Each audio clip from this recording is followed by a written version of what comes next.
আসসালামু আলাইকুম ওরহমতুল্লাহি ওবরাকাতুহু। আলহামদুলিল্লাহি ওয়াহদা ওয়াসসালাতু ওয়াসসালামু আলা মান লা নাবিয়্যা বা'দা ওয়া আলা আলিহি ওয়া আসহাবিহি ওয়া মান তাবিআহুম বিইহসানিন ইলা ইয়াউমিদ্দিন, আম্মা বা'দ। আল্লাহ তাআলার প্রশংসা আদায় করি যে আল্লাহ তাআলা আমাদেরকে বাদ এশা অনুষ্ঠানে বসার তৌফিক দান করলেন। সেই আল্লাহ সুবহানাহু ওয়া তাআলার দরবারে সাজদাতুশ শুকুর, আলহামদুলিল্লাহ। দরুদ ও সালাম বর্ষিত হোক বিশ্ব মানবতার মুক্তির দূত আখিরি জামানার নবী মুহাম্মদুর রাসূলুল্লাহ সাল্লাল্লাহু আলাইহি ওয়াসাল্লামের উপরে। সম্মানিত উপস্থিতি, পূর্বের ভাই অনেক গুরুত্বপূর্ণ আলোচনা করলেন। রাসূলুল্লাহ সাল্লাল্লাহু আলাইহি সাল্লামের কথাগুলোই ডিরেক্টলি বললেন, তার পক্ষ থেকে কোনো কথাই তিনি বললেন না, এবং কোরআনের আয়াতগুলোই শুধু অনুবাদ করতেইছিলেন। এত ভালো লাগতেছিল, মনে হয় যে শুনবই, কিন্তু আমাকে সুযোগ দিল, এই জন্য অসংখ্য ধন্যবাদ। আমি একটু ব্যতিক্রম বিষয়ে আলোচনা করতে যাচ্ছি আপনাদের সামনে। তা হচ্ছে পরিবারগুলো কিভাবে আমাদের মেকিং করা দরকার, তৈরি করা দরকার। অর্থাৎ যদি এক বাক্যে বলি তাহলে বলা যাবে আদর্শ পরিবার। তো আমাদেরকে একটা আদর্শ পরিবার গঠন করতে গেলে প্রাথমিকভাবে কোন কোন কাজগুলো আমাদেরকে এখন করা দরকার, আমি এতটুকু তুলে ধরব কোরআন এবং হাদিস থেকে। তো পবিত্র কোরআনুল কারীমের মধ্যে আল্লাহ সুবহানাহু ওয়া তাআলা এক জায়গায় 6টি বিষয়ের কথা উল্লেখ করেছেন। এক জায়গায়, আরও ভিন্ন ভিন্ন জায়গায় আমরা বলতে পারবো ইনশাআল্লাহ। তো একটি জায়গায় 6টির কথা উল্লেখ করেছেন। আমরা এই বিষয়গুলো আপনাদের সামনে তুলে ধরার চেষ্টা করব, কারণ আদর্শ পরিবার বা ইসলামিক পরিবার গঠন করার গুরুত্ব অনেক বেশি। আপনি মুসলিম, কিন্তু পরিবার গঠন হয়েছে হিন্দুয়ানি নীতিতে। আপনি মুসলিম, পরিবার গঠন করেছেন খ্রিস্টানদের রীতিতে, পরিবার গঠন করেছেন ইহুদিদের নীতিতে, পরিবার গঠন করেছেন গাছ পূজারী, মাছ পূজারী, তারপরে সূর্য চন্দ্র নক্ষত্র পূজারীদের মতো করে আপনি পরিবার গঠন করেছেন। অথচ আপনি তাহাজ্জুদে সালাত আদায় করেন, অথচ আপনি নামাজ পড়েন 5 ওয়াক্ত, অথচ আপনি রমজান মাসের রোজা করেন, নফল রোজা করেন, এমনকি আপনি হজ পর্যন্ত করেছেন। তবুও আপনি আপনার পরিবারকে উত্তম পরিবার, আদর্শ পরিবার গঠন করতে পারেন নাই, কারণ এইটা হিন্দুদের দ্বারা প্রভাবিত হয়েছেন। স্রেফ একটা কথা বলতে চাই, এই সাবকন্টিনেন্টে যে সকল মুসলমান আছে, তথা উপমহাদেশের কথা বলছি, এই উপমহাদেশে যত মুসলমান আছেন প্রত্যেক মুসলমান হিন্দুদের দ্বারা প্রভাবিত। আর মধ্যপ্রাচ্যের যে সকল মুসলমান রয়েছেন, সৌদি আরব, কাতার, কুয়েত, বাহরাইন, আরব আমিরাত সহ যত দেশ রয়েছে, এই দেশগুলোর মুসলমানগণ তারা ইউরোপ এবং আমেরিকা দ্বারা প্রভাবিত। তো আমরা কিভাবে প্রভাবিত? আমরা যেভাবে প্রভাবিত সেটা হচ্ছে, হিন্দুরা যা করে আমরা তাই করি। হিন্দুদের মহিলারা শাড়ি পরে, মুসলমানের মহিলা শাড়ি পরে। শাড়ি পরা হারামের কথা আমি বলিনি। হিন্দুদের মহিলারা ব্লাউজ পরে, আমাদের মহিলারা ব্লাউজ পরে। হিন্দুদের মহিলারা টিপ দেয়, আমাদের মহিলারা টিপ দেয়। হিন্দুদের মহিলাগণ চুলা পূর্ব পশ্চিমে স্থাপন করেছে, আমাদের মুসলমানগণ চুলা, আমাদের মুসলমান নারীগণ চুলা পূর্ব পশ্চিমে করেছে। আপনার বাড়ির চুলাগুলা কোন দিকে আছে বলেন দেখি, দেখছেন কোনোদিন? পূর্ব পশ্চিম না? আচ্ছা, কোন দিক থেকে জাল দেয়, মানে খড়ি ঢুকাই দেয়? পশ্চিম পাশ থেকে পূর্ব দিকে দেয়, তাই না? আপনি আপনার স্ত্রীকে বলিয়েন তো যে তুমি চুলাটা ভেঙে পূর্ব দিক থেকে পশ্চিম দিকে দিও, অথবা চুলাটা ভেঙে উত্তর দক্ষিণ করে দিও, সে কোশ্চিনকালেও দিবে না। আপনি বাসায় গিয়ে পারবেন না। আপনি বাসায় আজকে গিয়ে বলবেন যে চুলা ভাঙো, ভেঙে উত্তর দক্ষিণে চুলা করো, তো সে করবে না, বলবে যে না ওইদিকে করা যায় না। তো কেন করা যায় না? ও শুনে আসছে এতদিন থেকে যে করা যায় না। কেন করা যায় না আমি বলি। হিন্দুগণ পূর্ব পশ্চিমে আপনার চুলা করে, উত্তর এবং দক্ষিণে করে না। কারণ উত্তরে থাকে তাদের শিব, আর দক্ষিণে থাকে দেবী দুর্গা। তো যদি উত্তর দক্ষিণে করে, যদি উত্তর থেকে দক্ষিণে যদি চুলার আগুনটা দেয়, তাহলে দেবীর মুখে আগুন দেওয়া হয়। আর দক্ষিণ মানে উত্তর দিকে করে, দক্ষিণ দিক থেকে যদি উত্তর দিকে হয়, তাহলে শিবের মুখে আগুন দেওয়া হয়। এইটা হলো হিন্দুদের দ্বারা প্রভাবিত হয়েছে আপনার স্ত্রী, আপনার মেয়ে, আপনার সন্তান। আপনি আজকে গিয়ে ভাঙতে পারবেন না চুলা, ওই মরেও যাবে, উত্তর দক্ষিণে চুলা করবে না। যদি ঈমান ঠিক থাকে যদি হিন্দুদেরকে ঘৃণা করে, হিন্দুদের দ্বারা প্রভাবিত না হয়, তাহলে সে আজকেই বলার সঙ্গে সঙ্গে চুলা ভেঙে উত্তর দক্ষিণে করবে সে। আর যদি বলে যে না করবো না, তাহলে বুঝতে হবে তার হিন্দুদের রীতি, হিন্দুদের উপর ভালোবাসা, এটা তার অন্তরের মধ্যে গেঁথে গেছে। এই যে আমরা হিন্দুদের দ্বারা প্রভাবিত হয়েছি, এই ভারতীয় উপমহাদেশে হিন্দুরা বেশি থাকার কারণে আমরা হিন্দুদের দ্বারা প্রভাবিত হয়েছি। যদি আপনি কোনো একটা ভালো কাজ, শক্তিশালী কাজ করতে যাচ্ছেন, আপনি বলতেছেন বোলারে বলা হিংয় বলা, বোলারে বলা হিংয় বলা। বলা কি? বলা হলো হিন্দুদের একটা পূজনীয় দেবতা, এই হিন্দুদের দ্বারা আপনি প্রভাবিত হয়েছেন। আপনি বলবেন আল্লাহু আকবার, আল্লাহ সর্বশক্তিমান, এ কথা বলে আপনি কাজ করবেন, আপনি কাজ করার এনার্জি পাবেন। আপনি বলছেন বোলারে বলা হিংয় বলা, এ কথা বলে হিন্দু, আর আপনি বলছেন হিন্দুদের দ্বারা প্রভাবিত হয়েছেন, কথার মাঝে শিরক করছেন, কাজ করার মাঝে শিরক করছেন। আপনি বলছেন কষ্ট করলে কেষ্ট মেলে। কেষ্ট কি? কেষ্ট হলো হিন্দুদের যে একটা পূজনীয় দেবতার নাম কেষ্ট, যে অনেক পরিশ্রম করছে, পরিশ্রম করার পর সে ফল পেয়েছে, এই জন্য এখন হিন্দুরা তাকে কেষ্ট বলে। যার কারণে আপনিও বলেন কষ্ট করলে কেষ্ট মেলে, যার কারণে আপনিও বলতেছেন যে কষ্ট করলে কেষ্ট মেলে। আপনি একবারও বললেন না কষ্ট করলে ফল মেলে। হিন্দুদের দ্বারা আপনি প্রভাবিত।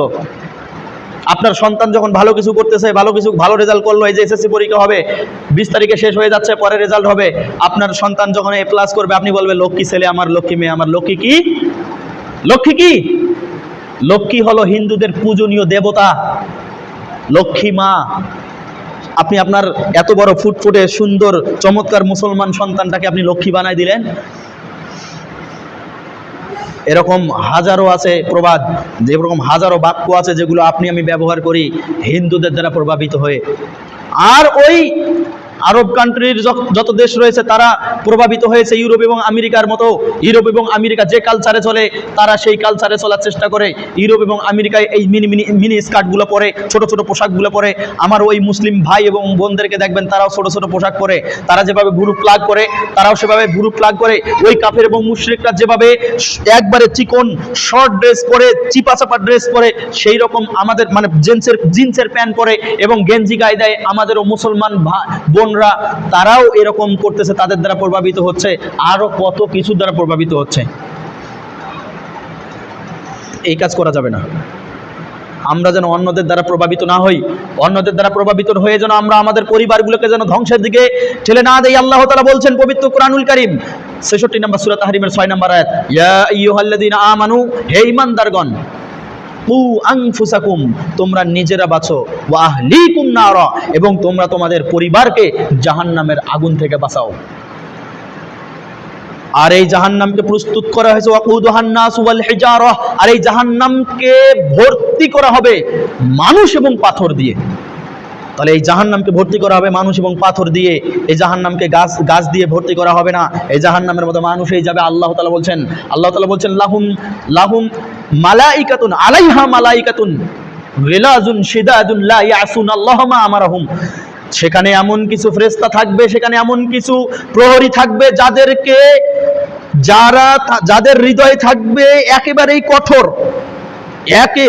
কঠোর হৃদয়ের কিছু ফেরেশতা থাকবে, এবং কর্কশ মেজাজের কিছু ফেরেশতা থাকবে, যাদেরকে যা বলা হবে তারা তাই করবে, একটু আদেশের কম বেশি করবে না। এমন ফেরেশতা জাহান্নামের মধ্যে আল্লাহ তাআলা একেবারেই জাহান্নামের মধ্যে প্রস্তুত করে রেখেছেন আপনার আমার জন্য। যদি পরিবারকে আমি বাঁচাতে না পারি, আল্লাহ তাআলা ইঙ্গিত দিয়ে দিলেন তাদের জন্য জাহান্নামের আগুন প্রস্তুত হয়ে আছে। মুসলমান আমি, মুসল্লি আমি, রোজাদার আমি, হাজি আমি, দানশীল আমি, সবকিছু আমি, কিন্তু আমি সঠিক পরিবারটা, আদর্শ পরিবার, ইসলামী পরিবার গঠন করতে পারিনি। জিরো। কিয়ামতের মাঠে সন্তান যখন বেহায়াপনা ভাবে দুনিয়াতে চলাফেরা করবে, কিয়ামতের মাঠে আমার বুকের উপর দিয়ে সন্তান যাবে জাহান্নামে, আমাকে শেষে টেনে নিয়ে যাবে। কি আফসোস, আমি তো নামাজি ছিলাম, আমার তো দাড়ি ছিল, আমি তো রোজাদার ছিলাম, আমি তো আরো অনেক কিছু আমল করেছি, কিন্তু সন্তান বেহায়াপনা করার কারণে সন্তান জাহান্নামে যাচ্ছে, আমাকে সাথে নিয়ে যাবে। দায়ুসের কথা বলা হয়নি। আল্লাহ রাসূল সাল্লাল্লাহু আলাইহি ওয়াসাল্লাম বলছেন আদ-দায়ুস লা ইয়াদখুলুল জান্নাতা, দায়ুস জান্নাতের মধ্যে যাবে না। একাধিক হাদিস আছে, কতগুলো হাদিস আপনাকে বলবো। রাসূলুল্লাহ সাল্লাল্লাহু আলাইহি ওয়াসাল্লাম বলছেন তিরমিজি, আবু দাউদ, নাসাই, মিশকাতুল মাসাবি, কিতাবুল হুদুদ, শাস্তি সংক্রান্ত একটা অধ্যায়। এই অধ্যায়ের 3655 নম্বর হাদিস। আব্দুল্লাহ ইবনে ওমর রাদিয়াল্লাহু তাআলা আনহু বলেন, রাসূল সাল্লাল্লাহু আলাইহি ওয়াসাল্লাম বলেছেন, সালাসাতুন কদ হারামাল্লাহু আলাইহিমুল জান্নাহ, 3 শ্রেণীর ব্যক্তির উপর জান্নাত হারাম। তার মধ্যে 1 নম্বর হলো মুদমিনুল খামার, যে নেশাদার দ্রব্য পান করে। 2 ওয়াল আকু, যে পিতামাতার অবাধ্যশীল। 3 দায়ুস, দায়ুস শ্রেণীর ব্যক্তি। দায়ুসকে আল্লাযী কুররু ফি আহলিল খাবাস, যে তার পরিবারের মধ্যে বেহায়াপনার সুযোগ দেয়, মানে যে তার পরিবারকে আদর্শ পরিবার গঠন করে না। যার সন্তানকে, যার ছেলেকে, যার মেয়েকে, যার অধীনস্থকে যেভাবে ইচ্ছা সেভাবে বেহায়াপনা করার সুযোগ দেয়, এই ব্যক্তির উপর জান্নাত হারাম। আল্লাহ রাসূল বলছেন জান্নাত হারাম, অতএব হারামই। কি হবে নামাজ পড়ে, কি হবে রোজা করে, কি হবে হজ করে, কি হবে যাকাত দিয়ে, যদি আমি পরিবারকে আদর্শ পরিবার গঠন করতে না পারি? সম্মানিত উপস্থিতি, আমি বলছি আপনাকে আপনার পরিবারকে আদর্শ পরিবার গঠন করতে হবে। কিভাবে আপনি আদর্শ পরিবার গঠন করবেন? আল্লাহ তাআলা নির্দেশ দিচ্ছেন।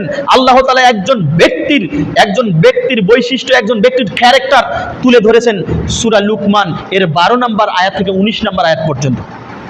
সবার কাছে অনুরোধ থাকবে 12 থেকে 19 নম্বর আয়াতটা আপনারা পড়বেন। যারা পড়তে পারেন না বাংলা, তারা আয়াতের অনুবাদ শুনবেন যে আল্লাহ তাআলা এখানে কি মেসেজ দিয়েছে লোকমান হাকিম সম্পর্কে। তিনি বলছেন, আল্লাহ তাআলা বলছেন, লোকমান হাকিমকে আমি উপদেশ দিয়েছি, লোকমান হাকিমকে আমি এইভাবে চলার জন্য উপদেশ দিয়েছি, এইভাবে চলার জন্য আমি পথ সুগম করে দিয়েছি, এবং সে তার সন্তানদেরকে এইভাবে নির্দেশনা দিয়েছে। তার মানে শুধু লোকমান হাকিমের কথা যেহেতু আল্লাহ তাআলা উল্লেখ করেছেন, অতএব লোকমান হাকিমের মতো আপনার পরিবারের সন্তানকে, লোকমান হাকিমের মতো আপনার পরিবারের সদস্যদেরকে এইভাবে তালিম দিতে হবে।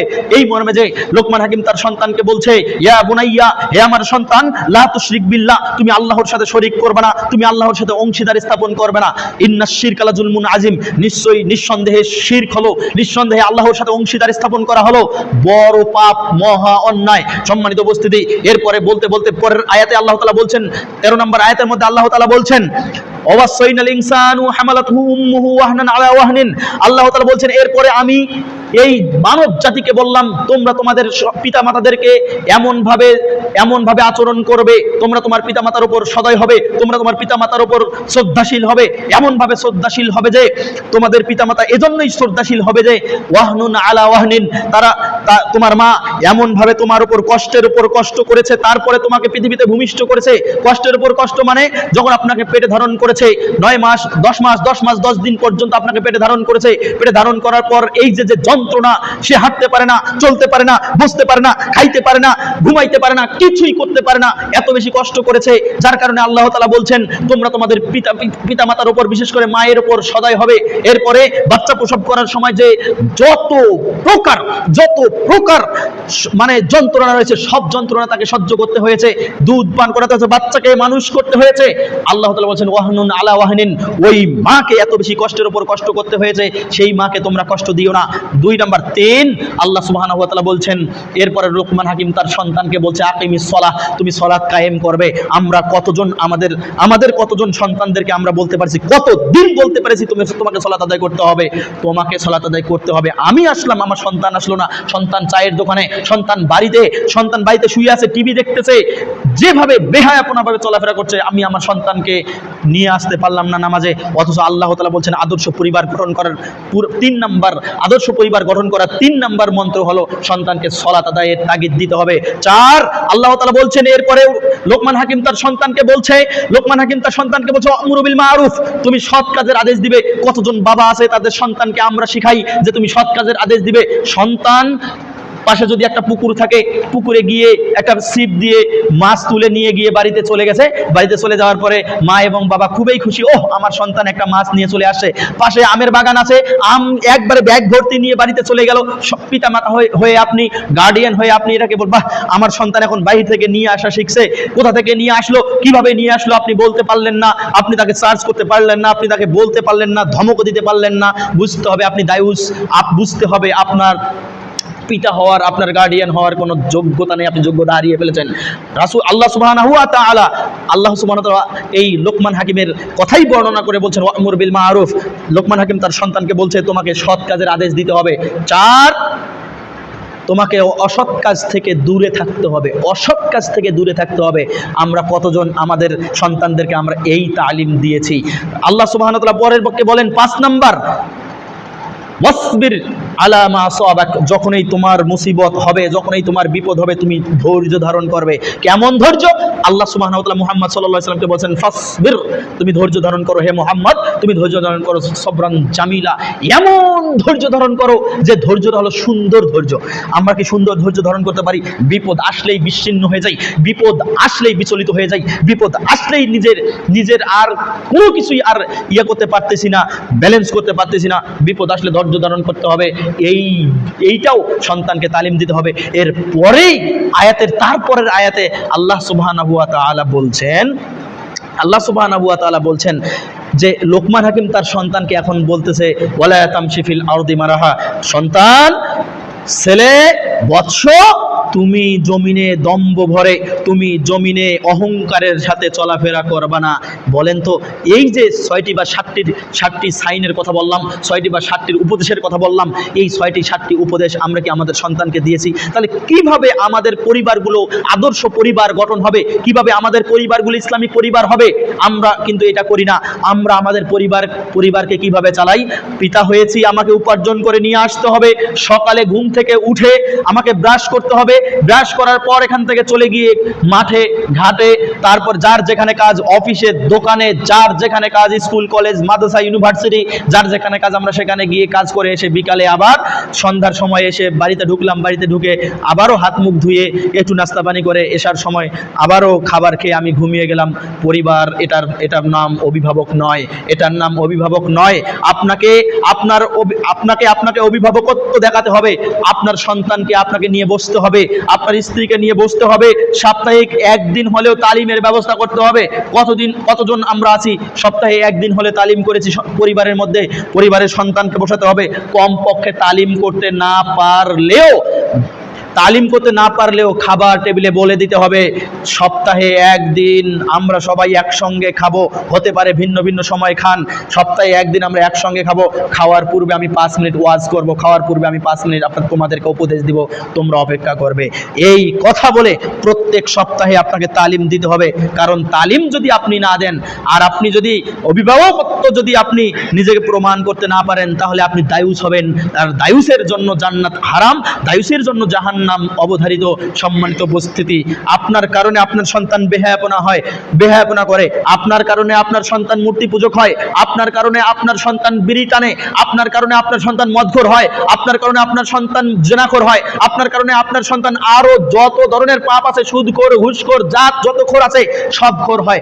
দেখেন, আমি মর্মে একটা হাদিস বর্ণনা করছি, সহিহ বুখারী নামে একটা হাদিসের গ্রন্থ, সহিহুল বুখারী কিতাবুল জানায়েজ, জানাজা সংক্রান্ত একটা অধ্যায় পাবেন। এই অধ্যায়ের 1345 নম্বর হাদিস বর্ণনা করেছেন আবু হুরায়রা রাদিয়াল্লাহু তাআলা আনহু। তিনি বলেন, রাসূল সাল্লাল্লাহু আলাইহি ওয়াসাল্লাম বলেছেন, কুল্লু মাউলুদিন ইউলাদু আলাল ফিতরা, প্রত্যেক আদম সন্তান তার দ্বীনি ফিতরাতের মধ্যে, দ্বীনি ফিতরাতের উপর সে জন্মগ্রহণ করে। মানে এমন একটা জীবন ব্যবস্থার উপর জন্মগ্রহণ করে যে জীবন ব্যবস্থা আল্লাহ তাআলা দিয়েছে। আল্লাহ তাআলা কোন জীবন ব্যবস্থা দিয়েছে? আপনি খোলেন পবিত্র কোরআনুল কারীম, সূরা আলী ইমরান এর 19 নম্বর আয়াত। আল্লাহ তাআলা বলছেন, ইন্নাদ দীনা ইনদাল্লাহিল ইসলাম, নিঃসন্দেহে আল্লাহ তাআলার নিকটে মনোনীত, একমাত্র কেবলমাত্র মনোনীত জীবন ব্যবস্থার নাম হলো ইসলাম। একই সূরা 85 নম্বর আয়াতের মধ্যে আল্লাহ তাআলা বলেন, ওমাই ইয়াবতাগি গায়রাল ইসলাম দীনান ফালা ইয়াকবাল মিন, যদি কোনো ব্যক্তি এই ইসলাম ছাড়া অন্য কোনো জীবন ব্যবস্থাকে গ্রহণ করে, তাহলে তার কাছ থেকে এইটাকে গ্রহণ করা হবে না। ওয়া হুয়া ফিল আখিরাতি মিনাল খাসিরিন, আর কিয়ামতের মাঠে সে ক্ষতিগ্রস্তদের অন্তর্ভুক্ত হবে। সম্মানিত উপস্থিতি, এই আয়াতদ্বয় থেকে বোঝা যাচ্ছে আল্লাহর নিকটে যে ফিতরাত, আল্লাহর নিকটে যে জীবন ব্যবস্থা আছে, এই জীবন ব্যবস্থার নাম হলো ইসলাম। রাসূল সাল্লাল্লাহু আলাইহি ওয়াসাল্লাম বলছেন, কুল্লু মাউলুদিন ইউলাদু আলাল ফিতরা, প্রত্যেক আদম সন্তান জন্মগ্রহণ করে দ্বীনি ফিতরাতের উপর তথা ইসলামের উপর। একজন ইহুদির ঘরের সন্তান জন্মগ্রহণ করে দ্বীনি ইসলামের উপর, একজন খ্রিস্টানের সন্তান জন্মগ্রহণ করে দ্বীনি ইসলামের উপর, একজন হিন্দুর সন্তান জন্মগ্রহণ করে দ্বীনি ইসলামের উপর। আল্লাহর নবী সাল্লাল্লাহু আলাইহি ওয়াসাল্লাম বলছেন, ফাআবাওয়াহু ইউহাউইদানিহি, অতঃপর তার বাবা মাই তাকে ইহুদি বানায়, ইউনাসসিরানিহি, অতঃপর তার বাবা মাই তাকে খ্রিস্টান বানায়, ইউমাজ্জিসানিহি, অতঃপর তার বাবা মাই তাকে মূর্তি পূজক বানায়, অগ্নি পূজক বানায়। নবী মুহাম্মদ সাল্লাল্লাহু আলাইহি ওয়াসাল্লামের পরের বাক্যে বলেন, যদি তোমরা কি কখনো তোমাদের কোনো চতুষ্পদ জন্তুকে বাচ্চা প্রসব করে দেখেছো? বাচ্চা প্রসব করে একটা গরু, বাচ্চা প্রসব করে গরুয়ে, একটা ছাগল বাচ্চা প্রসব করে ছাগলেই, একটা উট বাচ্চা প্রসব করে উটেই। যখন বাচ্চা প্রসব করে, তোমরা কি দেখেছো বাচ্চা প্রসব করার পরে ওই কোনো বাচ্চার কান কাটা দেখেছো? তার মানে বোঝা যাচ্ছে বাচ্চা প্রসব করার পর কান কাটা থাকে না, জন্মগ্রহণ করার পর হয় মালিকে তার কান কেটে দেয় অথবা দুর্ঘটনায় তার কান কেটে যায়। সে জন্মগ্রহণ যখন করে তখন ফ্রেশ জন্মগ্রহণ করে। অনুরূপভাবে একটা আদম সন্তান যখন জন্মগ্রহণ করে, সে যে ঘরেই জন্মগ্রহণ করুক না কেন, সে ফ্রেশ একবারে দ্বীনি ইসলামের উপর জন্মগ্রহণ করে। এরপরে তার বাবা মা তাকে বেহায়াপনার মধ্যে লিপ্ত করে, কারণ সে প্রত্যক্ষ বা পরোক্ষভাবে, আপনি তাকে সুদখোর, ঘুষখোর, জেনাখোর, মদখোর, যত খোর আছে সব কিছু বানান, প্রত্যক্ষ অথবা পরোক্ষ। প্রত্যক্ষ এবং পরোক্ষ কি? প্রত্যক্ষ মানে আপনি নিজে শিখিয়েছেন, আপনি মিথ্যা কথা বলেন, আপনার সন্তান শিখছে। আপনি ঘুষ খান, সন্তান শিখেছে। আপনি সুদ খান, আপনি সন্তান শিখেছে। আপনি আরো যত অপকর্ম করেন, সন্তান শিখেছে। প্রত্যক্ষ। পরোক্ষ কি? সে আরো যত কিছু পাপ কাজ রয়েছে, ঘুষ, সুদ, জেনা, ব্যভিচার, যত পাপ কাজ রয়েছে, মানুষের সাথে মিথ্যা বলা, মানুষের মাল আত্মসাৎ করা, আরো যত ধরনের পাপ রয়েছে, এগুলো করেছে। আপনি অবকাশ দিয়েছেন, মানে আপনি সুযোগ দিয়েছেন, সে এটা করেছে, যার কারণে আপনি প্রত্যক্ষ বা পরোক্ষভাবে আপনার সন্তানকে শিখিয়েছেন। সম্মানিত উপস্থিতি, আপনি যাই করেন না কেন, যতটুকুই সুযোগ দেন না কেন, সন্তান যদি অপকর্ম করে, এর দায়ভার আপনার কাছেও এসে যাবে, অটোমেটিকভাবে এসে যাবে, কারণ আপনি গার্ডিয়ান। অতএব আদর্শ পরিবার গঠন করতে গেলে নিজেকে স্ট্রিক হতে হবে। নবী মুহাম্মদ সাল্লাল্লাহু আলাইহি ওয়াসাল্লাম তো তিনি বলেছেন, দরজার মধ্যে একটা লাঠি থাকবে, এরকম একটা লাঠি থাকবে। কিন্তু নবী মুহাম্মদ সাল্লাল্লাহু আলাইহি ওয়াসাল্লাম এই লাঠি দিয়ে কোনোদিন তার স্ত্রীকে, সন্তানকে পেটাননি। দরজা একবারে সোজা, একবারে পরিবার সোজা। আপনি কয়দিন লাঠি নিয়ে আপনার সন্তানের পিছনে দৌড় দিয়েছেন? আপনি কতদিন লাঠির ভয় দেখিয়েছেন? না। আল্লাহর নবী সাল্লাল্লাহু আলাইহি ওয়াসাল্লামের আরেকটি হাদিস বলি, সহিহুল বুখারী নামে একটা হাদিসের কিতাব, সহিহুল বুখারী কিতাবুল জুমা সংক্রান্ত একটা অধ্যায় পাবেন, 893 নম্বর হাদিস বর্ণনা করেছেন আবু হুরায়রা রাদিয়াল্লাহু তাআলা আনহু। তিনি বলেন, রাসূল সাল্লাল্লাহু আলাইহি ওয়াসাল্লাম বলেছেন, কুল্লুকুম রাইন ওয়া কুল্লুকুম মাসউলুন আন রাইয়াতিহি, প্রত্যেক ব্যক্তি হলো দায়িত্বশীল, আর প্রত্যেক ব্যক্তি তার দায়িত্ব সম্পর্কে জিজ্ঞাসিত হবে। আর রাজুলু দাইন ওয়া হুয়া মাসউলুন আন রাইয়াতিহি, একজন ব্যক্তি হলো দায়িত্বশীল, সে তার দায়িত্ব সম্পর্কে জিজ্ঞাসিত হবে। ওয়া আবুন দাই, একজন বাবা হলো দায়িত্বশীল, ওয়া হুয়া মাসউলুন আন রাইয়াতিহি, সে তার দায়িত্ব সম্পর্কে জিজ্ঞাসিত হবে। সম্মানিত উপস্থিতি, আপনি কি বাবা নন? আপনি কি আপনার দায়িত্ব সম্পর্কে জিজ্ঞাসিত হবেন না? আপনার সন্তান কেন বেহায়াপনা করলো? আপনার পরিবারকে কেন আপনি সঠিকভাবে পরিচালিত করতে পারলেন না? আপনার স্ত্রী কেন বেহায়াভাবে চলাফেরা করলো? আপনার মেয়ে কেন বেহায়াপনা ভাবে চলাফেরা করলো? আপনি কেন এটাকে টেক কেয়ার করতে পারলেন না? ওহুয়া রাইন ওহুয়া মাসউলুন আন রাইয়াতিহি, আপনি তার দায়িত্ব সম্পর্কে জিজ্ঞাসিত হবেন, আপনার কারণে সে সুযোগ পেয়েছে। সম্মানিত উপস্থিতি, এজন্য আসুন পরিবারকে আদর্শ পরিবার গঠন করি। যে কথাগুলো লোকমান হাকিম তার সন্তানকে বলেছেন, 1, শিরক করবা না। 2, তুমি শিরক করবা না।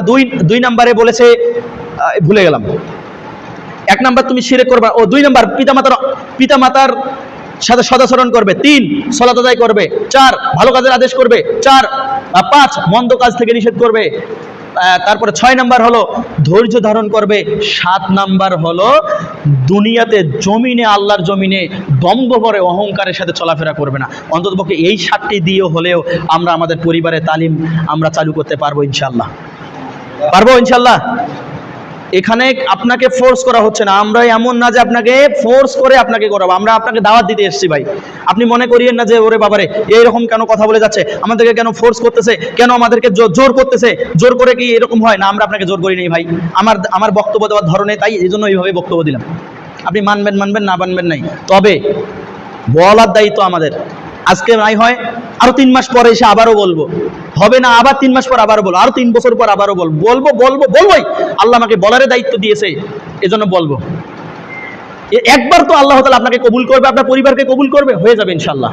আল্লাহ সুবহানাহু ওয়া তাআলা আমাদের সবাইকে, আমাদের পরিবারগুলোকে আদর্শ পরিবার গঠন করার তৌফিক দান করুন, আমিন। পরিবারের মধ্যে তালিম, সাপ্তাহিক তালিম থাকবে।